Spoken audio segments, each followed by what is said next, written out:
Assalamualaikum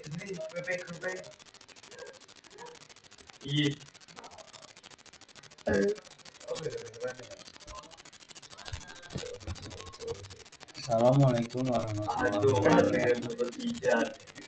Halo teman-teman semua, perkenalkan nama saya Fransyuda Rizky Pramudia dari Program Studi Manajemen Informatika kelas 3B.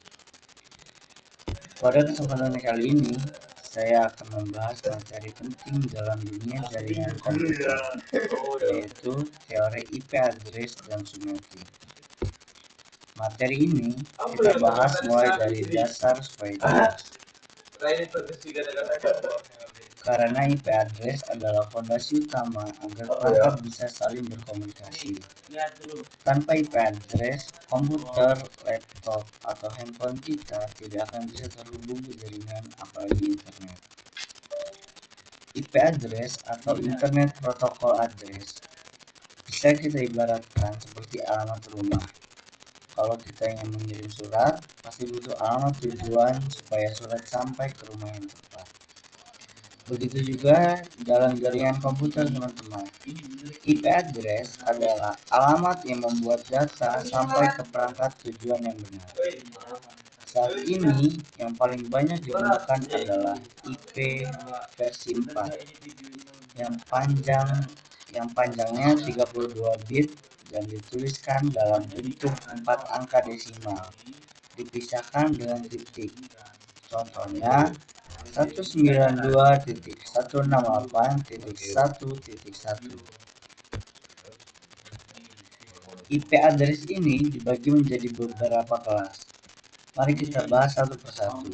Pertama, ada kelas A. Range IP kelas A adalah dari 1.0.0.0 sampai 126.255.255.255 dengan subnet mask default 255.0.0.0 atau prefix /8 ya. Dengan kelas A, satu jaringan bisa menampung sekitar 16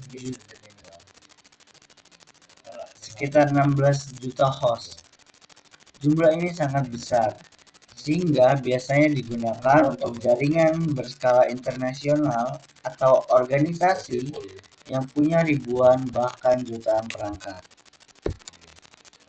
Kedua, ada kelas B. Range kelas B adalah 128.0.0.0 sampai 191.255.255.255 dengan subnet mask defaultnya 255.255.0.0 atau prefix /16.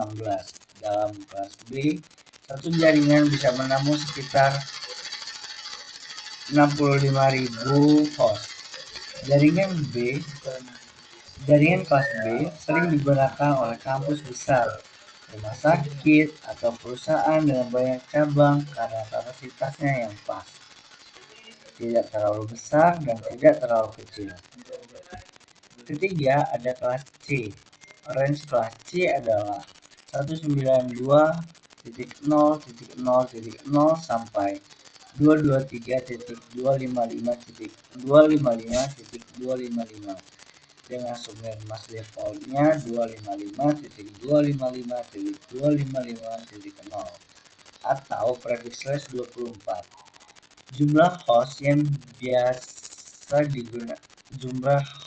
bisa digunakan dalam satu jaringan kelas C adalah 254 host. Ini adalah kelas IP yang paling sering kita temui sehari-hari. Misalnya saat kita lagi menggunakan wifi di rumah atau di kantor kecil, biasanya alamat yang digunakan adalah kelas C dengan range 192.168.x. Selain kelas A, B, dan C, ada juga kelas D dengan range 224.0.0.0 sampai 239.255.255.255. Kelas D ini tidak dipakai untuk komunikasi antar host biasa, melainkan untuk multicast, yaitu pengiriman data dari satu perangkat ke banyak perangkat sekaligus. Contoh penerapannya adalah saat kita melakukan video conference atau streaming. Terakhir ada kelas E dengan range 240.0.0.0 sampai 255.255.255.255. Kelas E ini khusus digunakan untuk eksperimen dan penelitian, bukan untuk keperluan umum. Setelah kita paham tentang kelas IP, sekarang kita lanjut ke pembahasan prefix atau CIDR. Singkatan dari Classless Interdomain Routing. Prefix ditulis dengan tanda garis miring diikuti angka. Misalnya /8, /16, atau /24. Angka ini menunjukkan berapa bit yang dipakai untuk bagian network. Sisanya dipakai untuk host. Contohnya, kalau kita punya IP address 10.0.0.0/8, artinya 8 bit pertama digunakan untuk network dan sisanya untuk host.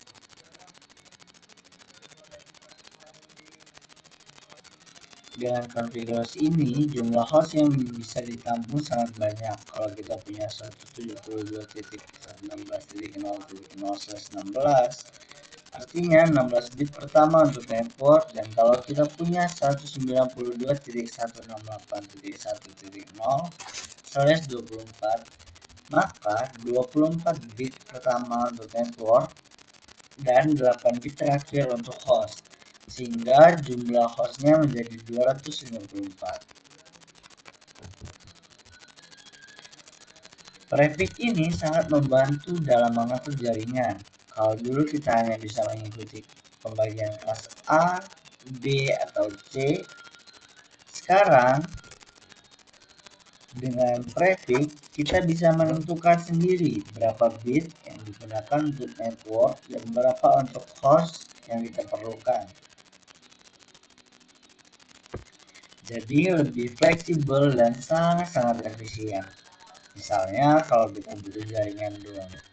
Misalnya kalau kita hanya butuh jaringan dengan 20 host, kita tidak perlu memboroskan satu jaringan kelas C yang isinya 254 host, teman-teman.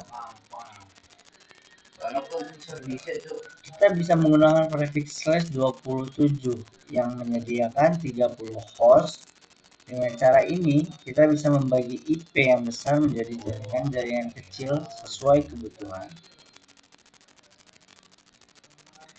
Nah, sekarang kita masuk ke pembahasan terakhir, yaitu subnetting. Apa sih subnetting itu? Subnetting adalah proses membagi satu jaringan besar menjadi beberapa jaringan kecil atau subnet. Tujuan subnetting itu apa sih sebenarnya? Ada banyak, teman-teman, tujuan dari subnetting. Yang pertama, untuk menghemat IP address supaya tidak ada yang terbuang sia-sia. Yang kedua, untuk meningkatkan keamanan jaringan karena setiap subnet bisa dipisahkan. Dan yang ketiga,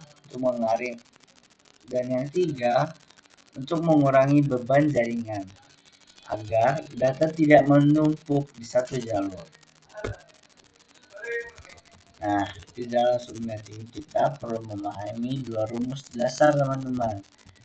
Jumlah subnet dihitung dengan rumus 2 × n, di mana n adalah jumlah bit yang kita pinjam dari host, sedangkan jumlah host dihitung dengan rumus 2 × m dikurangi dengan rumus 2 × m.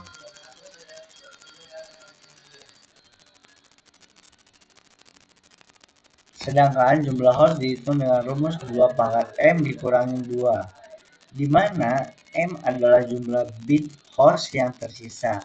Kenapa sih dikurangi 2? Karena satu alamat dipakai untuk network ID dan satu alamat dipakai untuk broadcast. Mari kita lihat perhitungan subnetting. Misalnya kita punya jaringan 192.168.1.0 dengan prefix /24.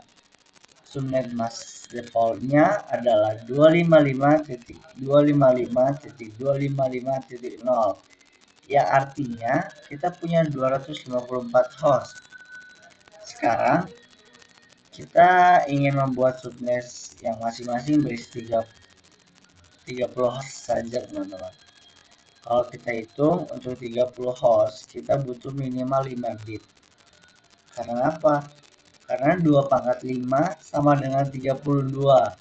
Jadi kita sisakan 5 bit untuk host, sedangkan sisanya dipakai untuk network. Subnet masknya berubah menjadi 255.255.255.224 atau prefix /27. Dengan subnet mask /27, jaringan /24 tadi terbagi menjadi 8 subnet. Setiap subnet bisa menampung 30 host valid. Subnet pertama adalah dari 192.168.1.0 sampai 192.168.1.31. Subnet kedua dari 192.168.1.32 sampai 192.168.1.16.63. Subnet ketiga dari 192.168.1.64 sampai 192.168.1.95 dan seterusnya sampai subnet 8, yaitu dari 192.168.1.224 sampai 192.168.1.255. Dengan begitu, kita bisa lebih mudah mengatur perangkat yang jumlahnya banyak karena tidak semua host bercampur dalam satu jaringan. Subnetting ini juga sering dipakai di kampus, kantor, atau perusahaan.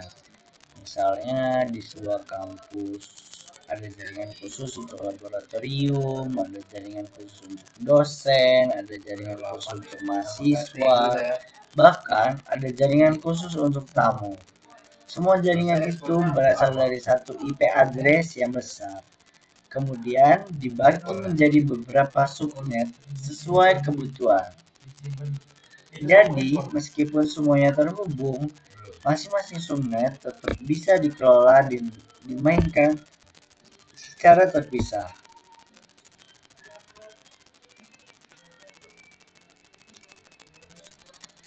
Dari pembahasan ini, kita bisa menyimpulkan, teman-teman, bahwa teori IP address dan subnetting adalah dasar yang wajib dipahami dalam dunia jaringan komputer. Nah, kelas IP memberi kita gambaran tentang range alamat. Prefix memberi fleksibilitas dalam mengatur besar kecilnya jaringan.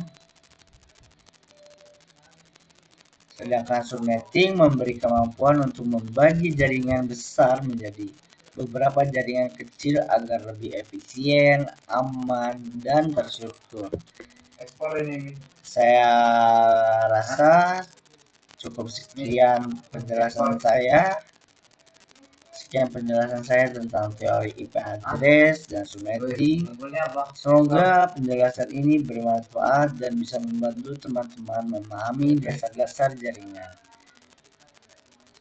Dan yang terpenting, saya memohon maaf jika dari video saya ini memiliki banyak kekurangan.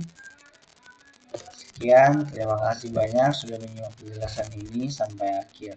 Wassalamualaikum warahmatullahi wabarakatuh.